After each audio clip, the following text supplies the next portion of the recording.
আসসালামু আলাইকুম, কেমন আছেন সবাই? আজ আপনাদের সাথে ক্লে ক্রাফটিং ভিডিও শেয়ার করব। গোলাপি এবং খয়েরি কালারের দুইটা ক্লে আমি নিয়ে নিচ্ছি। খয়েরি কালারের ক্লেটা থেকে কিছু পরিমাণ ক্লে নিয়ে আমি সেটাকে হাতের সাহায্যে ভালোভাবে মিক্সড করে নিব।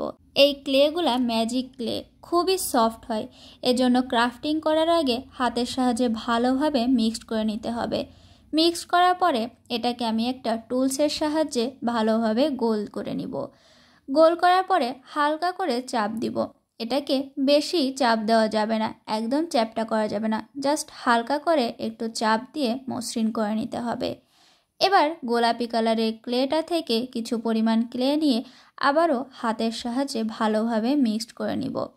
এবার সেটাকেও আমি গোল করে হাত দিয়ে ভালোভাবে চেপে চেপে একদম পাতলা শেপ দিয়ে নিব।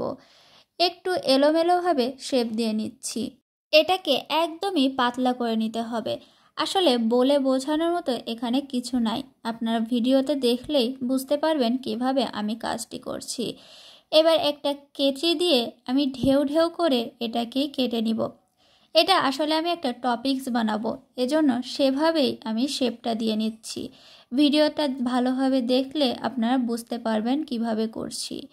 এরপরে কেচি দিয়ে ভালোভাবে শেপটা দেওয়ার পরে হাত দিয়ে আরেকটু শেপ দিয়ে নিব, যাতে একদম পাতলা হয়ে যায়। এটা এই ম্যাজিক ক্লে দিয়ে ক্রাফটিং করতে অনেক ভালো লাগে। এবার এই গোলাপি কালার দিয়ে করা টপিংসটা আমি খয়েরি কালারের যে বলটা আগে করে রেখেছিলাম তার উপরে সেট করে দিব। একদম মাঝ বরাবর এটা সেট করতে হবে। হাতের সাহায্যে দুটাকে আমি ভালোভাবে সেট করে নিচ্ছি, যাতে একটা আরেকটা থেকে আলাদা হয়ে না যায়। এবার একটা টুলসের সাহায্যে মাঝখান বরাবর আমি ছিদ্র করে নিব। এখানে ছিদ্র করার জন্য আমি কলমের খাপ ব্যবহার করেছি, আপনারা যে কোনোটাই ব্যবহার করতে পারেন। আমি আসলে একটা ডোনাটি বানাতে চাচ্ছি। এবার পছন্দ মতো কালারের কিছু টপিংস বানিয়ে নিব। গোলাপি কালারের ক্লে নিয়ে সেটাকে ভালোভাবে মিক্সড করে ছোট ছোট কিছু অংশে ভাগ করে নিচ্ছি। সেমভাবে ব্লু কালারেরও কিছু টপিংস আমি বানিয়ে নিব। ডোনাটের ওপরে এ ধরনের বিভিন্ন কালারফুল টপিংস আমরা দেখতে পাই। এবার এই টপিংসগুলোকে ডোনাটের ওপরে হাতের সাহায্যে আমি সেট করে নিব। একদম লাইন বাই লাইন এগুলা লাগানো যাবে না, একটু এলোমেলোভাবে এগুলো আমি লাগিয়ে নিচ্ছি আর হাতের সাহায্যে ভালোভাবে প্রেস করে দিচ্ছি, যাতে করে আলাদা হয়ে না যায়। খুব সাবধানে এই কাজগুলো করতে হবে।